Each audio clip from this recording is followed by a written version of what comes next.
And the law in Britain is that you do steam quality testing annually, and you also revalidate your sterilizers annually. I didn't say re-verify, I didn't say requalify, I said validate. Every year, and they start at square one, make sure that it's the same sterilizer that you ordered, that it does what it's supposed to do, and they actually do qualification testing all the way up to and including biological testing and parametric monitoring and temperature mapping and so on. It's quite a production. Beyond Clean offers a creative look into the inner workings of the healthcare industry committed to getting it right every instrument, every time. Join us every week as we explore the hidden world of one of the most important aspects of safe surgical care. And now your hosts, Michael Matthews, Hank Balch, and Justin Poulin. This week on Beyond Clean, we speak with Jonathan Wilder, president at Stericert Co. and managing director of Quality Processing Resource Group, LLC. This is part 2, so the second podcast with Dr. Wilder. He has worked with all thermal and chemical sterilization methods as well as cleaning and disinfection methodologies, bringing his background in physical chemistry and surface physics to bear upon difficult problems in the field. He's been published in academic and trade journals. He holds an MBA in technology management, and he has become an active participant in AAMI sterilization standards committees ever since 1998, and as of January of 2018 is the co-chair of the U.S. Standards Making Committee for Hospital Steam Sterilizers. Gentlemen, the first part was an excellent interview with Jonathan, but I know in part 2, everybody's going to want to take this deep dive into the fundamentals of steam. You know, steam is almost synonymous with sterile processing. And it's one of those things that because it's so common, it runs the risk of just kind of being assumed. And so, you know, we kind of run into a lot of people who think all steam is just steam, and have a feeling that we're about to learn an awful lot about steam that didn't even know it existed. To our point in the industry, if you can't measure something and document it, then you can't prove that it actually happened.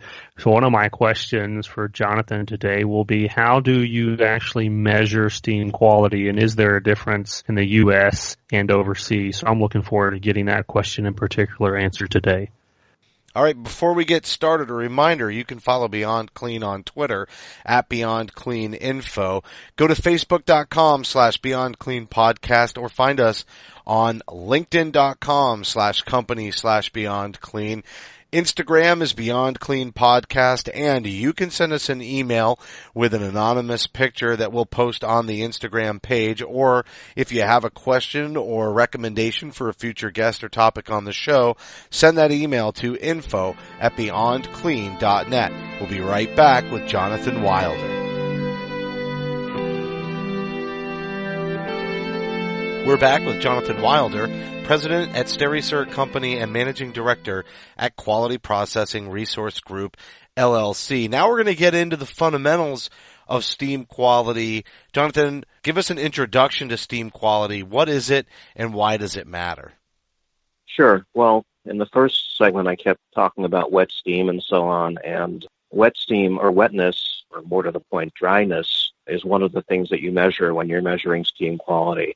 Steam is not steam is not steam. We all know what steam comes from, water, and steam will always go back to being water. It doesn't just sit, floating around.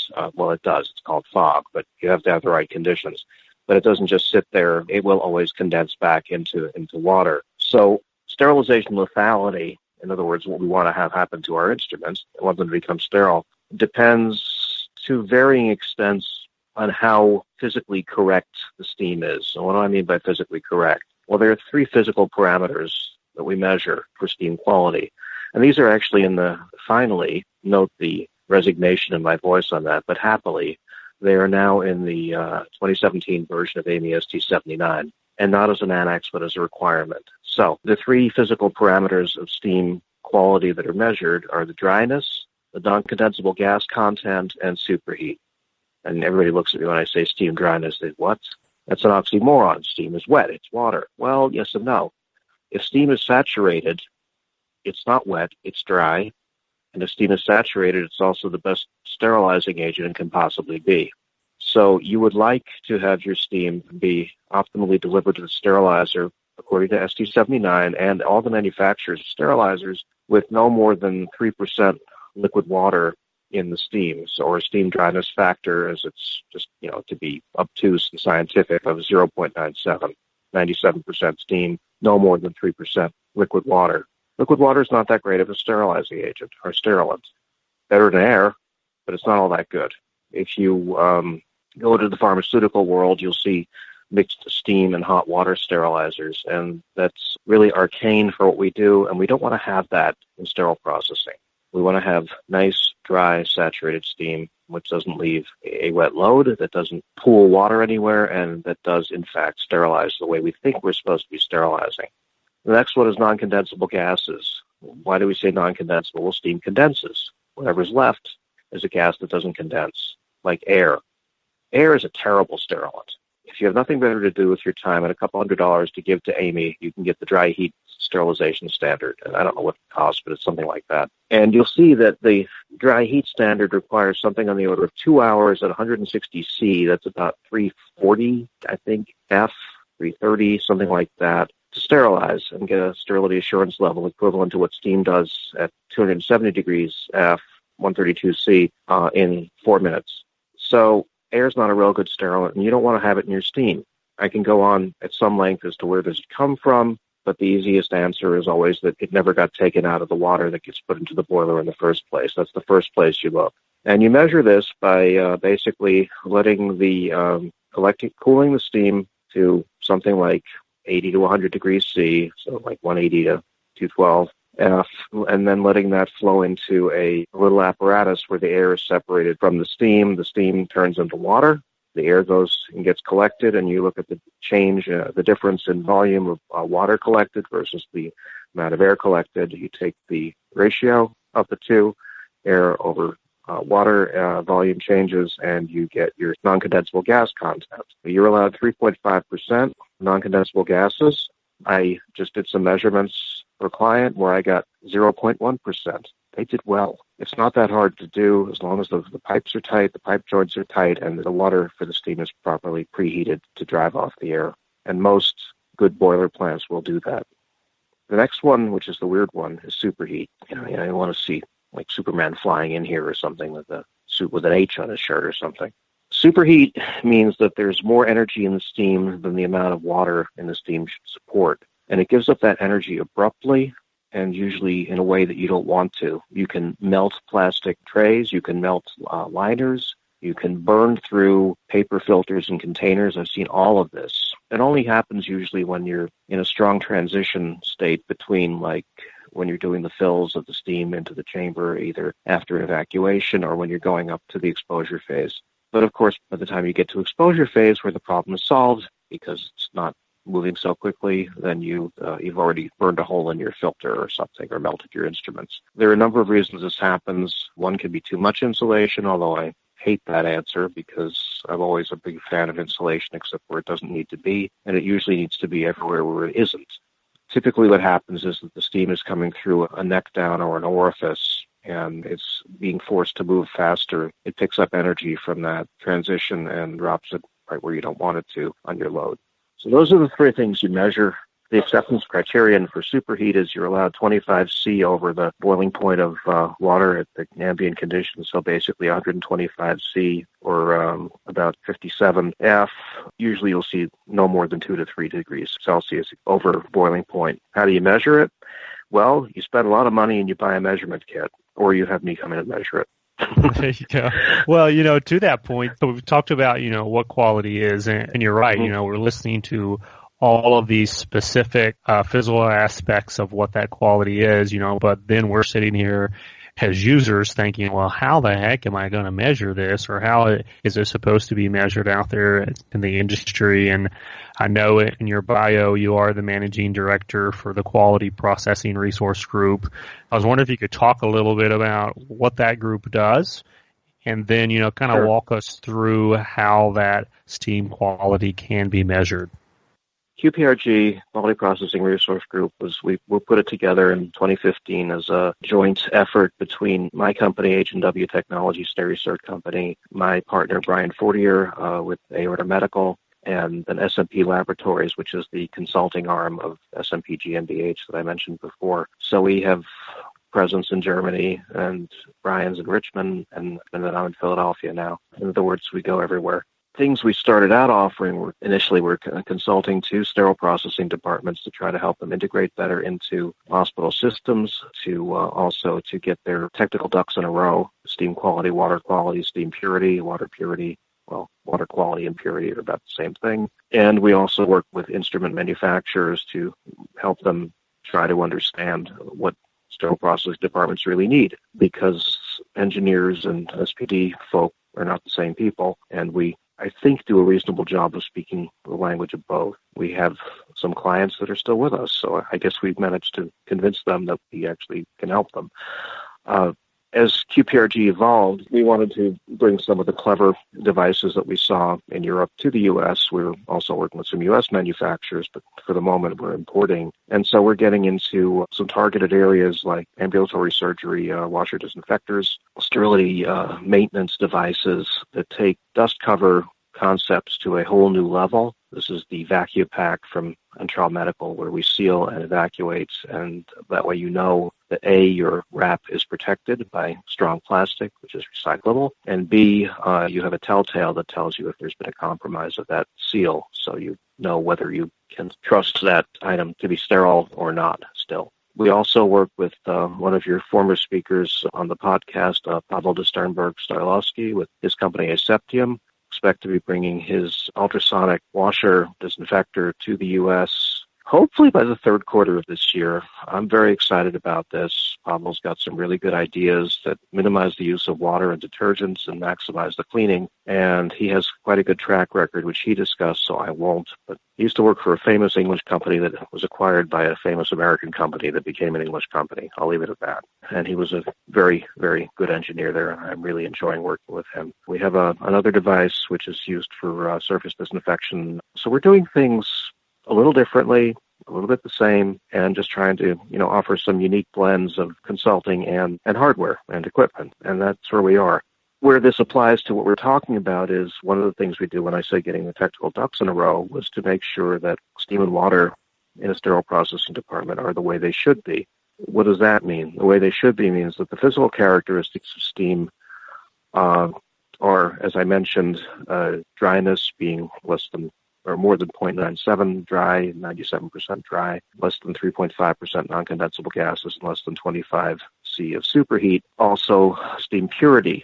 As I said before, you're throwing this brew of stuff that comes out of a sterilizer or out of the house boiler in most cases at your instruments, and you want to make sure that what gets to the instruments is not going to damage them, is not going to stain them, it's not going to corrode them, and has only as much of the required chemicals in it that it needs to have. So one of the other things we do is, I call it instant gratification analysis, collect samples, take some high-quality dipsticks. You folks can do this yourselves if you can cool the steam adequately. HealthMark sells a very nice water testing kit. Mine's better, but I pay more for the strips. Theirs is pretty good for a first cut. But then what we do after that is we actually do send water samples to a laboratory for analysis for compliance with what is basically an industry standard book that we've put together between ourselves and AAMI TIR 34 and Steris's laboratory in St. Louis. So that's where we get into the chemical aspects. I don't want to get into numbers here, but you basically collect a sample and look to see what's in it. And if it's above, like if you have, say, 50 parts per million chloride, you probably have a problem, even though the standard doesn't say you do. TIR 34 doesn't say that, but that number came from the EPA, not from me, or not from Steris, which would prefer less, actually. So, Jonathan, are the practices the same when we're talking about, international versus U.S., or are they different? Well, the measurements are the same. When you do them is another question. If you look at the British standards, I cannot remember they changed all the numbers, and it comes actually from the Ministry of Health. So it's a government requirement, whereas here we have AAMI ST79, which the first word of the standard is guidelines. So it's a guidelines, but it's a standard, but it's a guidelines, but it's a standard. By some people, it's not considered to be a necessary thing to do. In Britain, it's the law. And the law in Britain is that you do steam quality testing annually, and you also revalidate your sterilizers annually. I didn't say re-verify, I didn't say requalify, I said validate. They go through every year, and they start at square one, make sure that it's the same sterilizer that you ordered, that it does what it's supposed to do, and they actually do qualification testing all the way through, up to and including biological testing and parametric monitoring and temperature mapping and so on. It's quite a production. Germany is similar. I'm not so sure about the rest of Europe, but the English and the Germans really do set the standard on this. Steam quality is part of that measurement set that they do. And if it isn't compliant, then you go fix it and go back to square one. In the U.S., every manufacturer's cut sheet says thou shalt have 97% pure steam, whatever that means. Well, it's been defined now in the AAMI ST79 from last year. The numbers I mentioned before are applicable. It's supposed to be measured before you install a sterilizer. I've done one of those where I measured before somebody put a sterilizer in, and I've been doing this for over 10 years now. It doesn't get done, which is good for me because that way I get to keep making measurements and going out and helping people when they have problems because they didn't get it fixed the first time, which enables me to eat. But that's true. But and pay rent and that sort of thing, all that important stuff. But on the other hand, it's one of the things that has sort of fallen by the wayside over the years.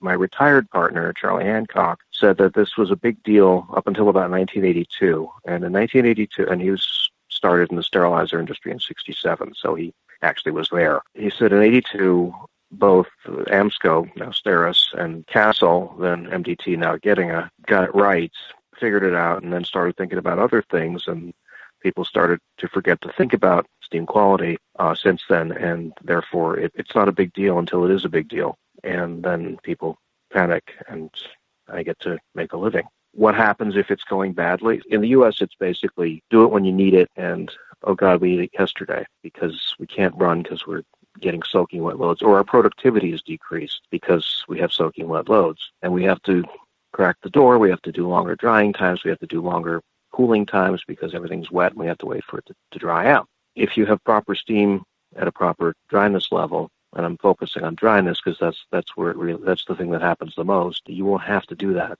as much. You won't have to wait as long, and you will have better productivity in your sterile processing department.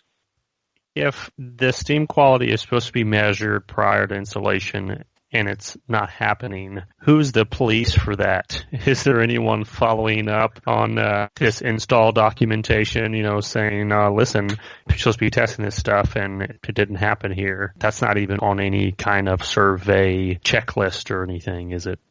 Not to my knowledge. I don't know what the Joint Commission, what CMS, what they know in this area. I have never had the pleasure of discussing it with them, but you hit a soapbox issue for me. I'm sorry. No, this is what this show's but about. It's, in a certain sense, it's willfully ignoring something that really needs to be done. And it's much easier to fix things when you don't have to take things down or, pay double, triple overtime over a weekend to get stuff done. But it's much easier to fix things before you have a problem and get things right in the first place, and then monitor it on an ongoing basis to see if you're trending toward trouble than after you have a problem. And at which point everything gets expensive, there's lost time, there's the ORs get shut down, the costs of these things are just obscene. Yeah, a couple of weeks ago, Jonathan, we did an episode with Jenny Mandarino on prepping for the Joint Commission. And, one of the things that we kind of talked about in that episode overall was the importance of these sterile processing leaders and technicians to actually educate those Joint Commission surveyors when they come into the department about not only what the surveyor knows, but what the sterile processing expert knows, and teach them what they should be looking for and why it's important. And if you put yourself in that driver's seat, with the kind of information that you can get from listening to this podcast, for instance, and say, hey, did you know that all of this steam quality is supposed to be tested before installing sterilizers? Now, you're going to look like a hero. That next hospital they go to is going to be sweating, thinking, well, I wonder who told them that. It goes down. I have no conflict of interest here whatsoever. There you go. Yeah. That's right. That was not a plant. No, but the takeaway really is that if we want to be the industry leaders in setting quality standards in our own department, in each department, we should care about not only what our team is doing, but also what everybody's doing across the street.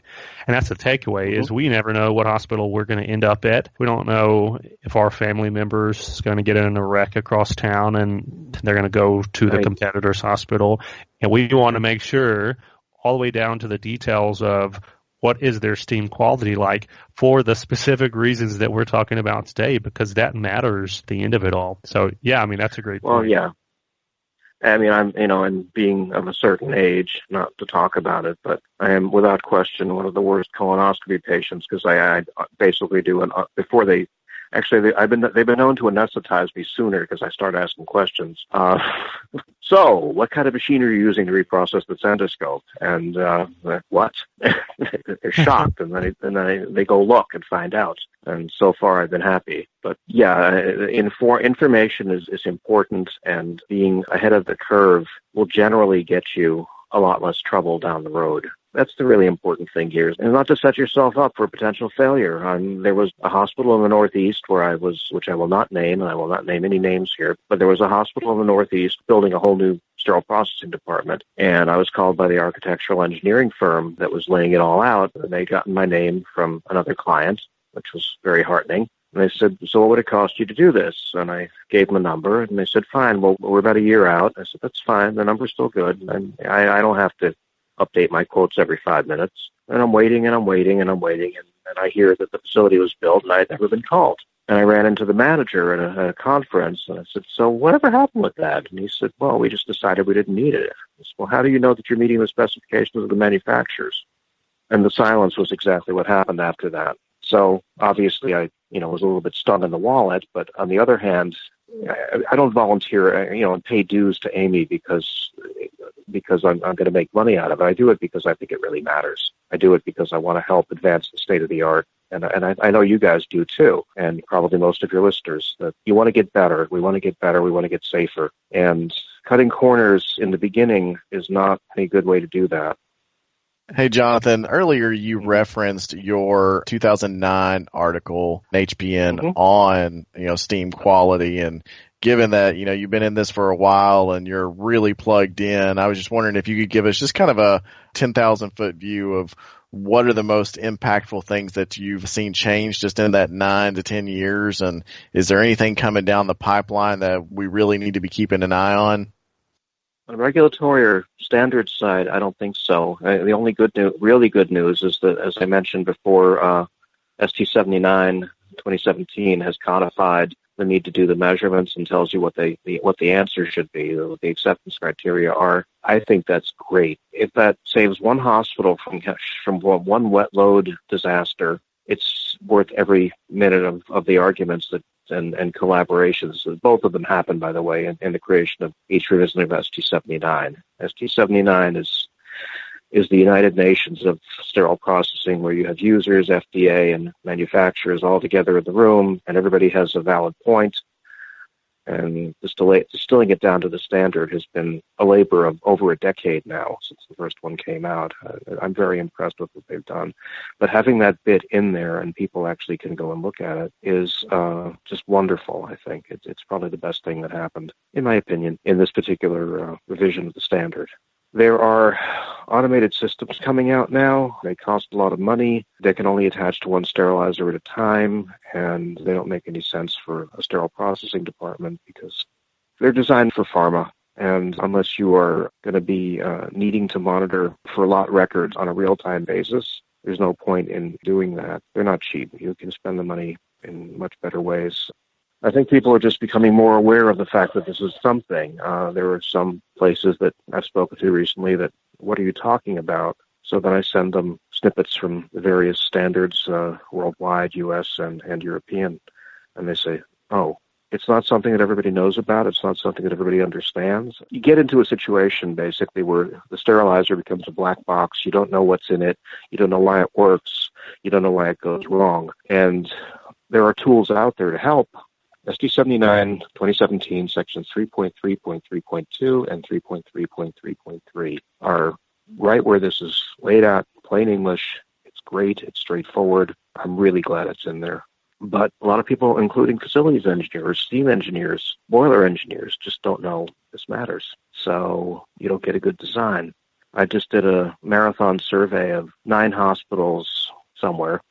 Sorry, I can't say where, but it was over a 2-week period. It was very tiring, but it was very gratifying, and found that a lot of these hospitals had really beautifully done plumbing. Some had some very old plumbing. None of them had adequate engineering controls on the steam being fed to the sterilizers. So there's going to be a lot of work for somebody to do, not me. I just tell you what's wrong, and I tell you how to fix it. I don't go and do it myself. I'm not a licensed plumber in 50 states and however many provinces in Canada and how many Bundesländer in Germany. So I don't do that, but I do tell you how to do it.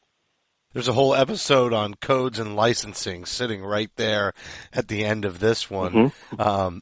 But you're right. How do companies face the different challenges state by state and try to create those standards? Obviously, lots of logistical issues there, but the guidance from AAMI is much appreciated, and so's your time, Jonathan.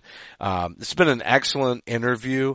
I know we decided to break it up into 2 different shows. I think we'll air this in 2 different weeks because there's just an enormous amount of content in here, and I wanted to thank you for spending so much time with us because I know there isn't one listener out there that isn't going to want to hear this in-depth discussion around steam quality and the fundamentals of steam quality that we've had you so graciously join us for a significant amount of your time in these episodes. Well, thank you for having me. I really appreciate the opportunity. If anybody wants to bend my ear, I'll be at Isham coming up, heading out to Phoenix, and if anybody's going to be there and wants to talk about this over coffee, tea, water, or beer, it's all available. Unfortunately, I really love this stuff, and I really need a real life. But I'm very happy to be doing this. I think it's important, and I think it's important for all of us to do the best we can for our customers, which are the patients. That was Jonathan Wilder, president at Stericert Co and managing director at Quality Processing Resource Group, LLC. And in part 2, we really got into the fundamentals of steam quality and very far, almost dangerously too far into the weeds as we closed out part 2, gentlemen, starting to talk about plumbing. But that's like a real issue. So many people do not know what is going on with the piping and the source or feed lines. I'm not sure I'm using the right terminology there, but how the steam is getting fed to the sterilizer. There's just a whole lot of unknown there. It's good to see some direction from AAMI in general in this regard. When you talk about so many people don't know, some of those people who don't know are CMS and Joint Commission in terms of the folks who are in these departments trying to verify the overall quality of the department, and they're not really asking questions about steam quality, or at least to the extent that we were speaking with Jonathan on this part 2. So I do want to encourage our audience to get yourself educated and then use that expertise to educate the surveyors when they're going through. It's only going to make it safer for the rest of us. Yeah, absolutely. And both these parts, especially where there's so much information, I liken it to trying to take a drink from a fire hose. Even if you have to break it up into smaller segments, really try and comb through the information that was in this, because there is a lot of really good stuff. And I really think steam quality is one of those things that you always just kind of assume it's there until all of a sudden it's not. And then it's a huge issue. So this was a really great episode and one of the most informative episodes on a foundational level that I think we've done. Yeah, I couldn't agree more. And Jonathan gave us a lot of time and a lot of detail. We broke it up into 2 parts, which is something that we may be looking to do more in the future so we can really flesh out some of these topics in greater detail, but keep the shows to what I would call a commuter length. So I want to say thank you to Jonathan for being the first time that we've done that. That's going to do it for this week's show. As a reminder, you can help support us by subscribing to Beyond Clean on iTunes and Stitcher. We'd appreciate a rating and a review because your feedback is important to us. And if you have any topics that you'd like us to cover on a future episode, or if you'd like to share a picture anonymously on our Instagram page, just send us an email to info@beyondclean.net. On behalf of Hank, Mike, and myself, thank you for listening to another edition of Beyond Clean.